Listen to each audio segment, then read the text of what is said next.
Day 4 na ng Walk with Bern. Today, medyo iba ang setup namin. We used 2 cars kasi I had to pick up my niece, si Yaning, while Camille and the boys went ahead sa usual naming walking spot. Ito tayo, bagong recruit. Hi, Yaning, ganda. Ayan. Nauna na si Camille dun. So, dalawang sasakyan kami today. Nauna na po sila. Parating pa lang kami ni Yaning. Aba, dala pa lang scooter. Dumating na ang aking... Wow!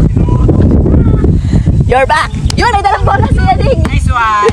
Nice one, nice pass! Yan! Wow! Yan, bagong mga recruit! Oh, wala si Harvey. Day 4! Day 4. Bitik na.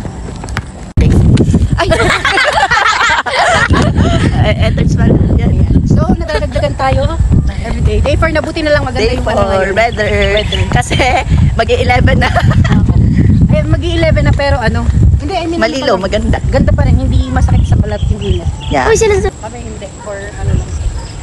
Para lang ma-build yung habit na everyday. At dahil mahilig sa basketball ang mga pamangkin ko, ayun, nagkaroon pa kami ng mini basketball practice pagkatapos maglakad. Super saya. Alam mo yung feeling na nagsimula ka lang maglakad na dalawa lang kayo, tapos unti-unti, may mga sumasama na. That's exactly what Walk with Bern is becoming. Parang group walkathon na may kasamang good vibes at saka kwentuhan. Habang naglalakad kami, na-realize ko na parang life din pala yan. Minsan, kailangan mo lang simulan mag-isa. Hindi mo kailangan hintayin na may sumama bago ka gumalaw. Kasi kapag consistent ka, people will notice and eventually, they'll join you. Same with goals, habits, or even faith. The first few steps might feel lonely or mabagal.